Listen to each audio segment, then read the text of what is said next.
trade between the US and Africa. All this and much more coming up on today's Africa 54.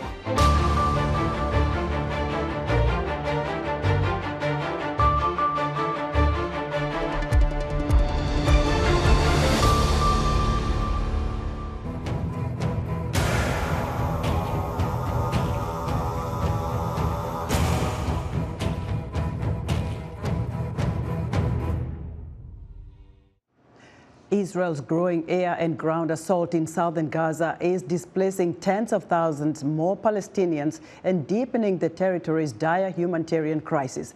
The fighting is preventing a wider distribution of food, water and medicine. Israel's new military evacuation orders are crowding Palestinian civilians into smaller areas of South Gaza.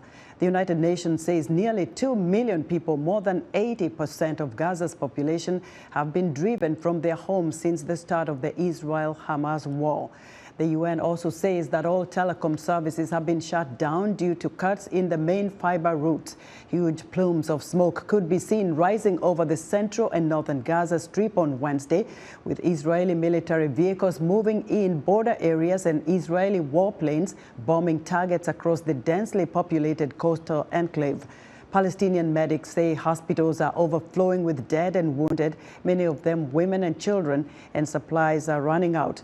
The United Nations Human Rights Chief Volker Turk says there is a risk that serious rights violations are being committed by both sides. The UN also added that it is impossible to deliver aid through the Rafah border crossing from Egypt. As the war between Israel and Hamas approaches its third month, United Nations officials say more than 5,300 children have reportedly died in the conflict. VOA's Heather Murdoch meets a Bedouin family mourning the loss of their children killed by bombs aimed at the warring parties. More than 40 kilometers from the Gaza Strip, rockets can still fire at Israeli cities or bases. Most are shot down by the Israelis' famed defense system. But some landed here, in a village in the desert near the Israeli city of Be'er Sheva. The village is unrecognized by the government and sparsely populated by Bedouin families. They are neither Israeli nor Palestinian, but they are in the line of fire. 4 children died when this man's yard was hit, including 2 of his sons.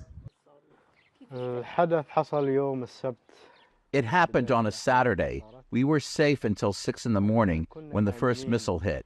The whole family woke up from the noise and we gathered. So everyone was saying thanks for being alive.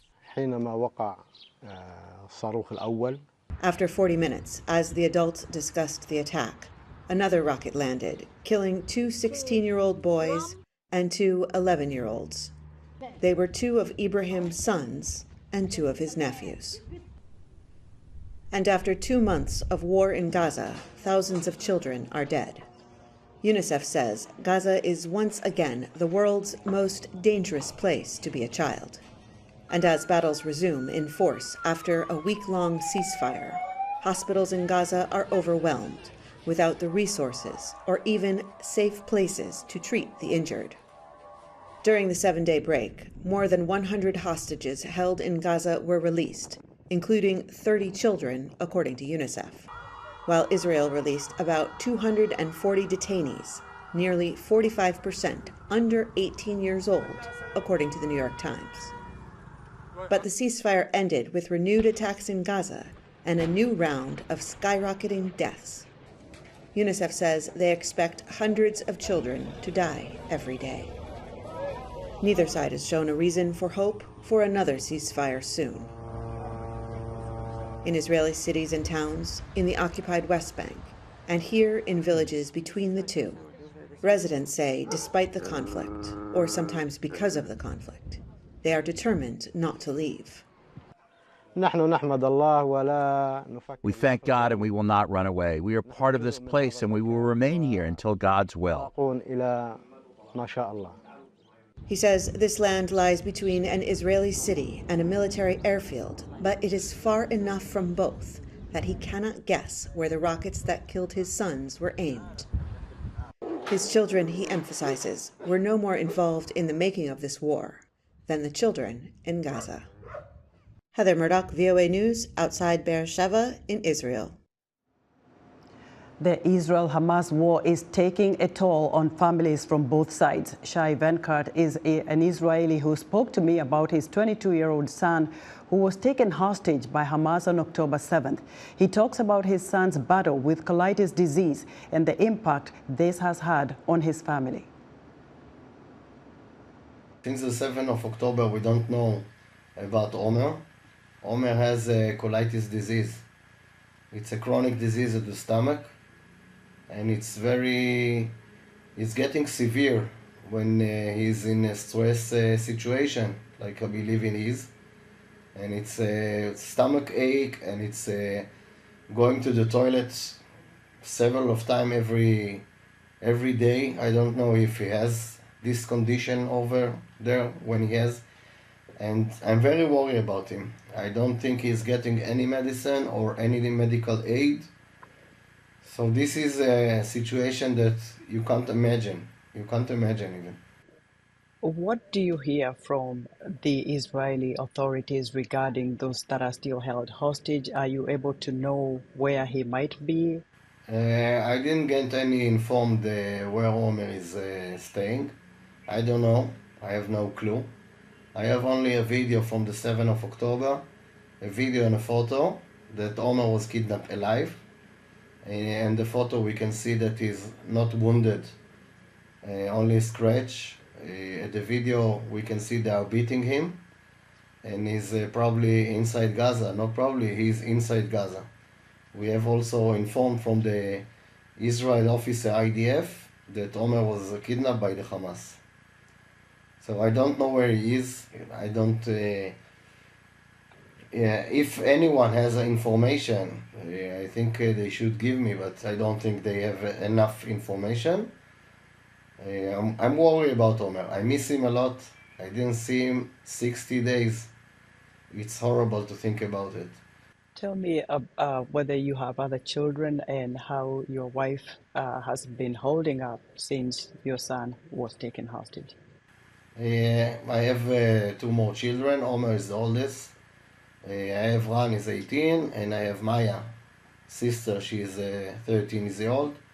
My wife is a very powerful wife.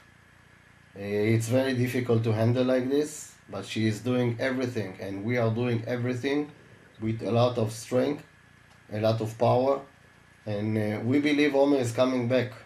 What kind of help are you getting in terms of counseling for those of you who have their children or their family members taken hostage? For the community, we have a big family that support us a lot. We have many friends, and we have the community of Gaither that are supporting us every time, every day. We have also support from the government, from the IDF. We have an officer that is connecting with us. If you had a message, what would be your message to those holding Israeli hostages in Gaza? To the holding, you mean the Hamas probably.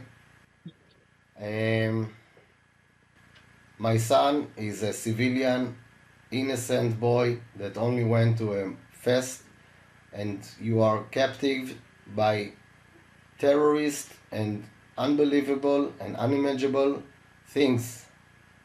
Bring my son back home. You captive him alive, you need to bring him alive. Please bring Omer back. If Omar was listening to you, what would you say to him? I will say it in Hebrew, but Omer, stay strong. We are strong. We are doing everything that we can to take you out. And believe us, everyone is waiting for you. All the country is waiting for you. Given that this war has created a lot of wounds from different sides and even around the world, what would be your message to the people of the world? A message to the people of the world. On 7th of October, there is a brutally terrorism attack by the Hamas. It happened in Israel. It could be happen anywhere in the world. That was Shai Wenkert, an Israeli father who spoke to me about his son, 22-year-old son Omar, who was taken hostage by Hamas on October 7th.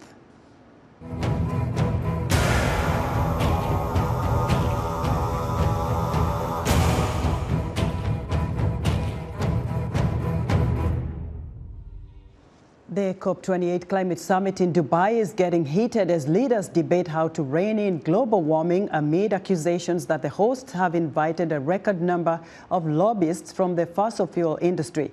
Henry Ridgewell reports. Some 70,000 delegates are attending the United Nations COP28 climate change conference. Politicians, scientists, campaigners, advocating a myriad array of interests and ideas. But the focus appears to be narrowing on a key question. Do we need to ban fossil fuels outright? Coal, oil and gas are blamed for much of global warming, but are also the driving force behind many economies, including that of summit host United Arab Emirates. The latest figures show 2023 is expected to be a record-breaking year for global carbon dioxide emissions. The growing emissions year on year are responsible for climate change, and as long as they're not brought down to zero, then the warming is going to continue. Research from a coalition of environmental groups suggests more than 2,400 delegates at COP28 are connected to fossil fuel industries. This is 7 times larger than Indigenous peoples' delegation and a 4 times increase from last year's 636 delegates who are lobbyists from the fossil fuel industry. Current COP28 President Sultan Al Jaber is also head of the United Arab Emirates state-run oil company, which plans to increase production substantially by 2030. He wants a phasing down of fossil fuels rather than a phasing out, insisting that this is the only way to rein in global warming while allowing for development. Facing a barrage of criticism, the COP president defended his stance Tuesday. I am quite surprised with the constant and repeated attempts to undermine the work of the COP28 presidency and the attempts to undermine the message that we keep repeating when it comes to how much we respect the science. That has done little to placate his critics. We cannot play games designed to protect the obscene profits of these oil and gas petrostates. COP28 has got off to a heated start. Observers say the hosts face a tough challenge to oversee negotiations towards a final declaration, with the spotlight so firmly fixed on the summit president himself. Henry Ridgewell, VOA News, London. Now, for more on climate change, I'm joined from Dubai by Mengistab Haile, the World Food Programme's Regional Director for Southern Africa. Dr. Haile, welcome to Africa 54. Thank you. Now, what concerns you most when it comes to the effects of climate change and food production in Africa? The most concern, first, thank you for having me. And the concern is production would be less and low in many places. But most importantly, which is important for the world, is that Africa is the home of biodiversity. If you talk about the wildlife, if you talk about the carbon sink of the basin, the Congo basin, those are the solutions of climate change. And as we move with production, low production, then those are going to be eroded and we will lose them, and they are the assets of the world.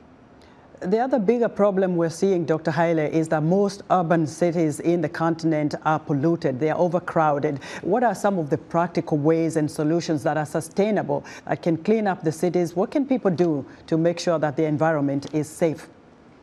People are moving to urban areas because they need services. And what we need to do is to take services to the rural areas and do sustainable agriculture in the rural areas, which protects the environment and which keeps the people outside in the rural area.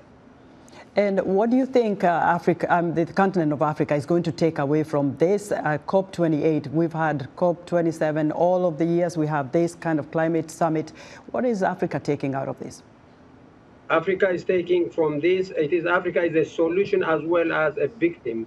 The solution for climate change lies on the big carbon sinks that we have, the biodiversity that we have. It is the duty of the world to protect those. While protecting them, we will also create other livelihoods for the people of Africa. And very quickly, Dr. Haile, what immediate action can countries that are experiencing, flooding, we've seen that in Somalia, we've seen that in Kenya, and also in Tanzania where it killed a lot of people, what can they do to mitigate these kind of climate disasters? This is where the governments and countries are working together in enhance early warning systems, and this is the UN early warning system development, and at the same time build infrastructure that is resilient to floods, and at the same time also move people out of the flooded areas that we know they would be flooded. Dr. Haile, many thanks for your insight into what's affecting the continent in terms of climate change. Mengistu Haile is the World Food Programme's Regional Director for Southern Africa. Thank you, Esther, for having me. Sure. Still to come, a preview of the fourth and final U.S. Republican debate of the year. Stay with us.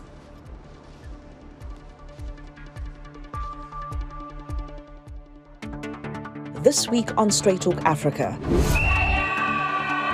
The UN's annual campaign, 16 Days of Activism Against Gender-Based Violence, is underway. Its goal is to prevent and eliminate violence against women. Join me, Haiti Adams, and my guests as we discuss whether activism has been effective in protecting women and girls in some African countries. On the next Straight Talk Africa.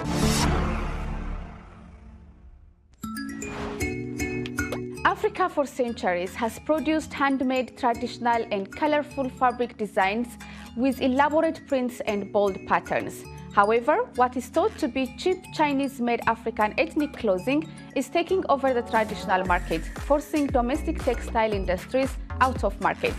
On this week's episode of Our Voices, we will discuss the influx of Chinese-made African prints and their impact on local textile industries. Be sure to join the conversation each week right here on Our Voices.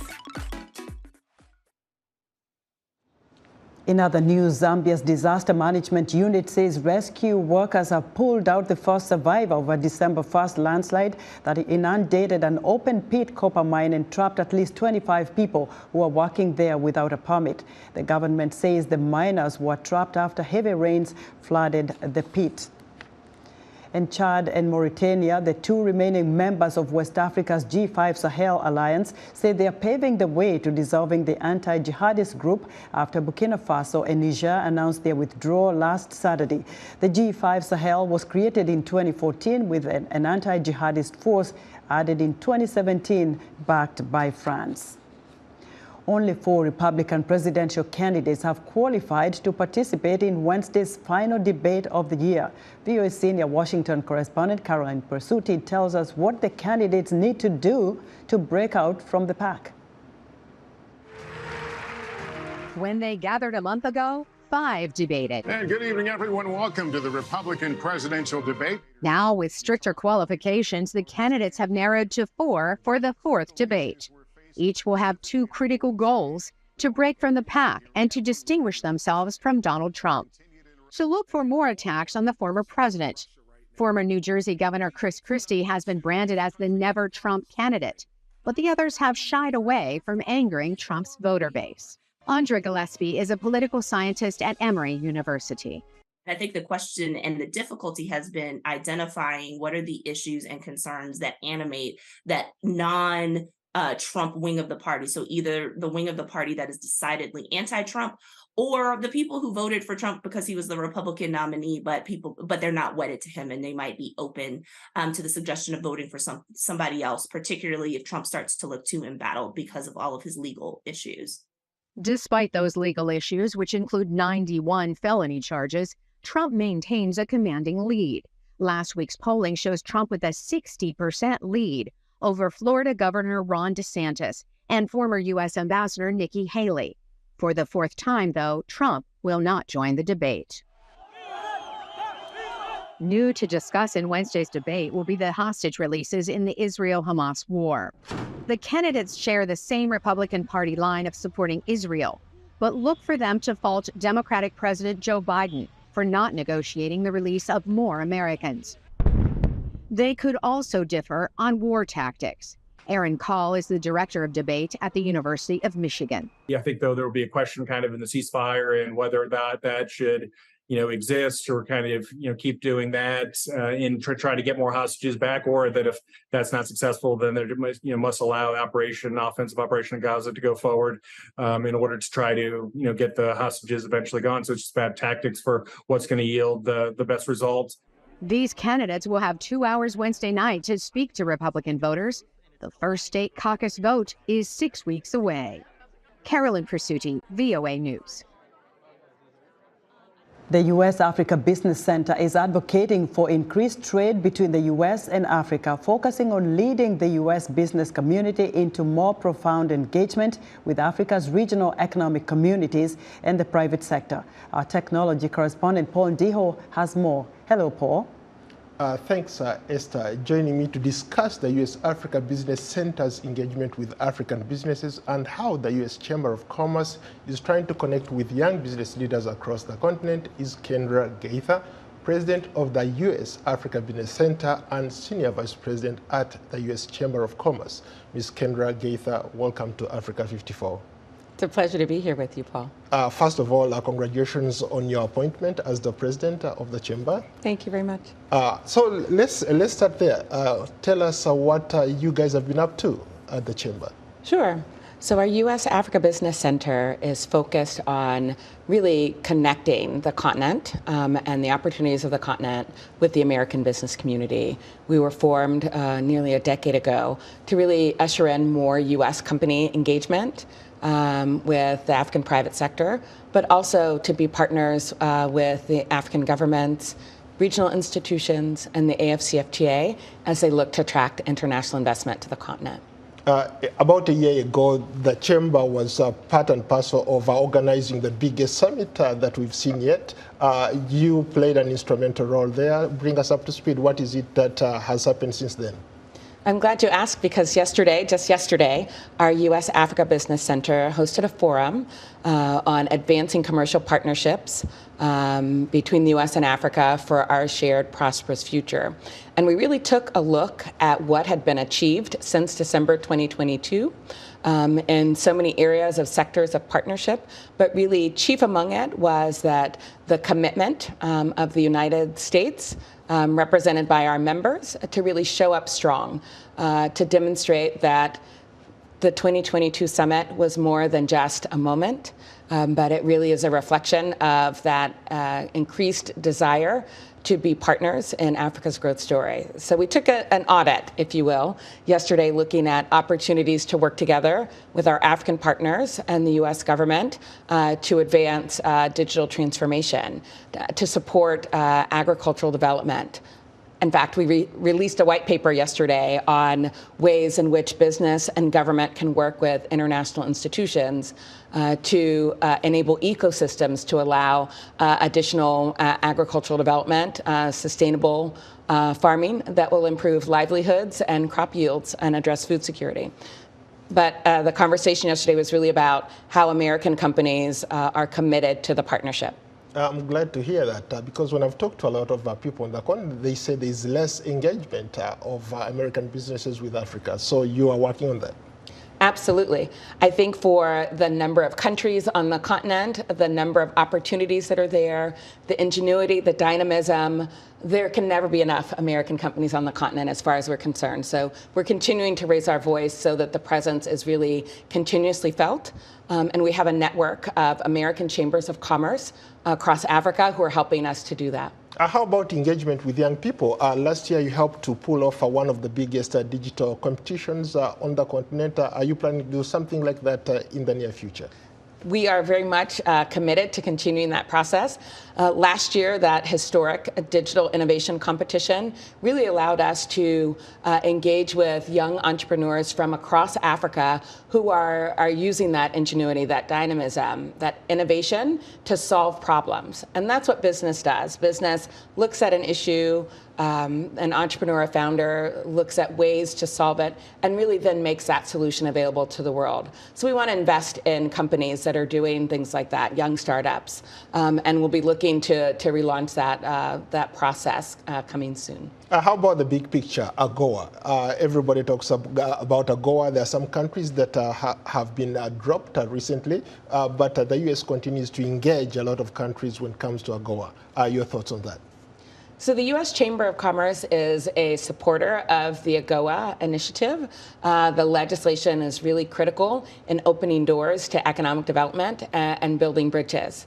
I think we would all agree that it hasn't quite ushered in the level of trade and investment that we would hope, but we think it's important to renew it, to extend it, to create business certainty, because the truth is, if AGOA doesn't have a long runway, if companies don't have certainty over the long term that it exists, then it's hard for companies to make the type of long-term investments, to create partnerships and relationships that last beyond year to year. So we're committed to working with our members, working with Congress, which ultimately will have the task of determining what reauthorization looks like, and helping to support this continued important cornerstone of U.S.-Africa economic partnership, but also with an eye towards that being the foundation for continued growth.